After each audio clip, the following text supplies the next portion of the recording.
ओम शांति।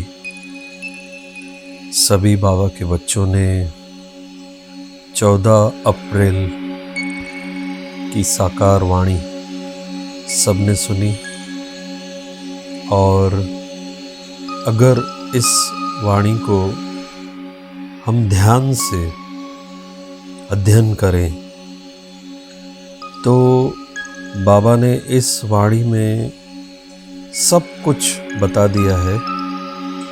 पुरुषार्थ क्या है, कैसे करना है, संपूर्ण कैसे बनना है, स्थिर अवस्था कैसे होगी, साक्षी दृष्टा अवस्था क्या है, गुण मूर्त कैसे बनना है, और अंतिम समय में कैसे हम पास हो सकते हैं। ऐसी अनेक बातों को बाबा ने क्लियर किया है, और ये ही एक वाणी है जो डायरेक्ट शिव बाबा जैसे हम बच्चों से बात कर रहे हैं। और मैं तो ये निवेदन करूंगा राजू भाई से कि ऐसी वाणियाँ अब जो समय चल रहा है, इस समय के हिसाब से ऐसी गहरी गहरी वाणियाँ अगर आप निकालेंगे तो हमें भी पुरुषार्थ में हम सभी को भी लिफ्ट मिलेगी।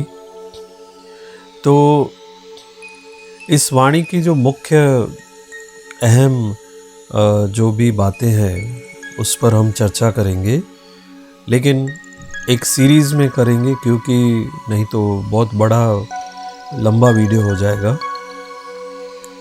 तो इसकी जो मुख्य बातें हैं उस पर हम चर्चा करेंगे, जिसमें से मैं आपको सार बता देता हूँ, फिर एक एक करके उसके ऊपर चर्चा करेंगे। तो सबसे पहले जो है वो अंतर्मुखता से स्थिरता कैसे आएगी, ये बाबा ने बताया।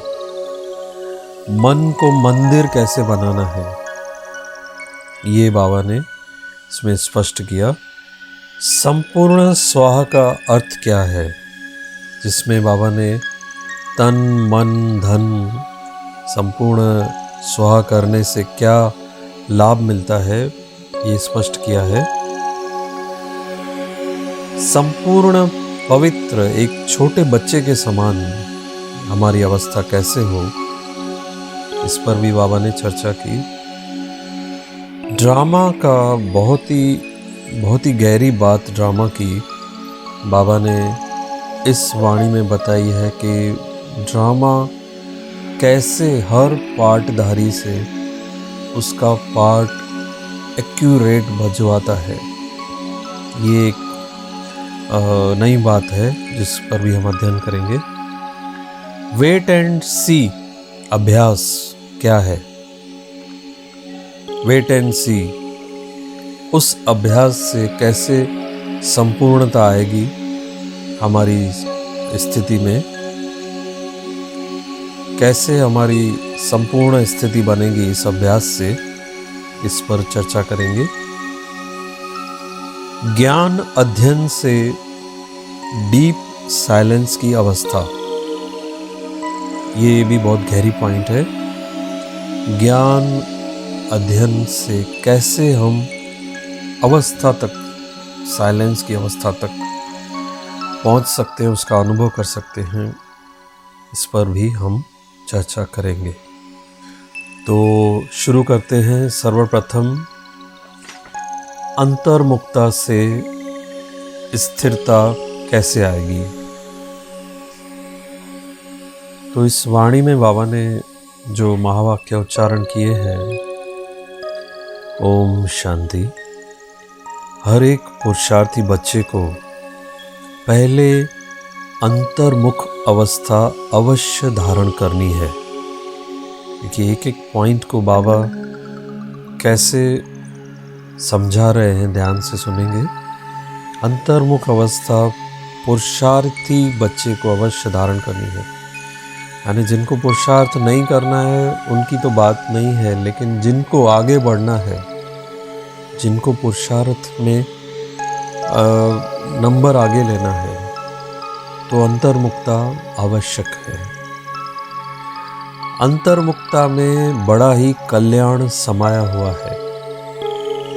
इस अवस्था से ही अचल, स्थिर, धैर्यवत, निर्माण चित्त इत्यादि दैवी गुणों की धारणा हो सकती है। देखिए कितने गुण आते हैं सिर्फ एक अंतर्मुक्ता के गुण से। अचल, स्थिर, धैर्यवत, निर्माण चित्त इत्यादि दैवी गुणों की धारणा हो सकती है तथा संपूर्ण ज्ञानमय अवस्था प्राप्त हो सकती है। यानी यूं कहेंगे कि ज्ञान का जो लक्ष्य है, ये ज्ञान स्वरूप बनना, जो बाबा चाहते हैं कि आपके चेहरे और चलन से बाप प्रत्यक्ष होना चाहिए, तो वो अवस्था इस अंतर्मुक्ता से हो सकती है। अभी इसको और गहराई से समझेंगे। अंतर्मुख न होने के कारण वह संपूर्ण ज्ञान रूप अवस्था नहीं प्राप्त होती, क्योंकि जो भी कुछ महावाक्य सम्मुख सुने जाते हैं, यानी आपने सेंटर पे सुना या बाप दादा के सामने सुना, जो भी महावाक्य सम्मुख सुने जाते हैं, अगर उसे गहराई में जाकर ग्रहण नहीं करते, इस चीज को आपको ठीक तरीके से समझना है। अगर उसे गहराई में जाकर ग्रहण नहीं करते, यानी उन महावाक्यों को फिर से हमें अकेले में एकांत में बैठकर गहराई में जाना है और उनको ग्रहण करना है, यानी बुद्धि को एक एक पॉइंट समझानी है अपनी बुद्धि को, तब कहेंगे कि वो ग्रहण हुए, यानी हमारी वृत्ति में गए। अगर उसे गहराई में जाकर ग्रहण नहीं करते, सिर्फ उन महावाक्यों को सुनकर रिपीट कर देते हैं, यानी मैंने सुने और दूसरे को सुना दिया ऊपर ऊपर से, और हमने समझा कि हमने अपना काम कर दिया, सेवा कर दी, तो वह महावाक्य वाक्य हो जाते हैं। यानी उस ज्ञान को पहले मैंने पिया ही नहीं, अपनी बुद्धि में ग्रहण किया ही नहीं और सिर्फ सुना दिया, तो वो महावाक्य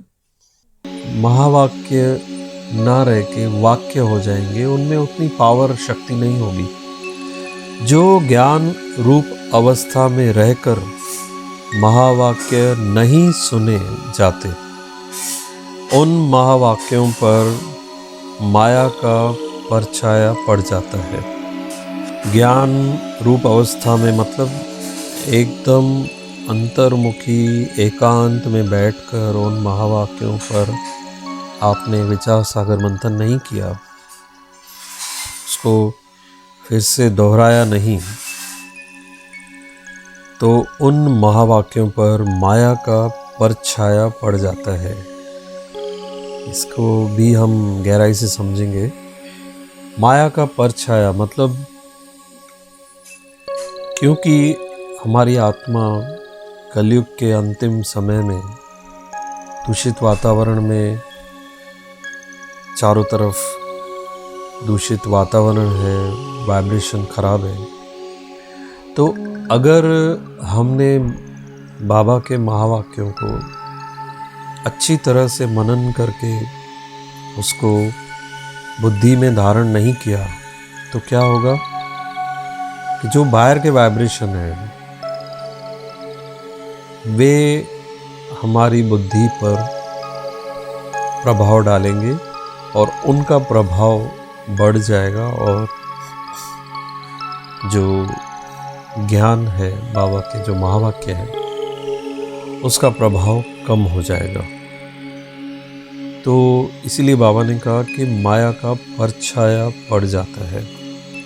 अब ऐसी माया के अशुद्ध वाइब्रेशन से भरे हुए महावाक्य सुनकर सिर्फ रिपीट करने से खुद सहित औरों का कल्याण करने के बदले अकल्याण हो जाता है। इसलिए हे बच्चों, एकदम अंतर्मुखी बन जाओ। यानी ये जो बाबा ने महावाक्य सुनाए, उसका सार यही निकलता है कि बाबा के जो महावाक्य हम सुनते हैं वो सिर्फ सुनना नहीं है, उसको फिर से समय निकालकर एकांत में बैठकर एक एक महावाक्य को अंतर्मुखी होकर साइलेंस में, बुद्धि में ग्रहण करना है, समझना है, समझ के साथ बुद्धि को अपने धारण कराना है। और उसके बाद आप किसी को भी सुनाएंगे तो वो महावाक्य ही बनकर सामने वाले की बुद्धि को टच करेंगे। अगर सिर्फ सुनकर रिपीट करने की तरह आपने सुना दिया दूसरे को, तो ना आपने स्वयं का कल्याण किया, ना उसका कल्याण होगा। महावाक्य सिर्फ एक वाक्य बनकर रह जाएंगे। तो इससे हमें ये अंडरलाइन करना है कि रोज़ के जो भी महावाक्य हैं उनको हम अच्छी तरह से अध्ययन करें, मनन करें और बुद्धि में उसको स्टोर करें, यानी ग्रहण करें। तो फिर हमारे कर्मों में भी वो बात आएगी, हमारे चेहरे से भी ज्ञान स्वरूप दिखाई देगा। ओम शांति।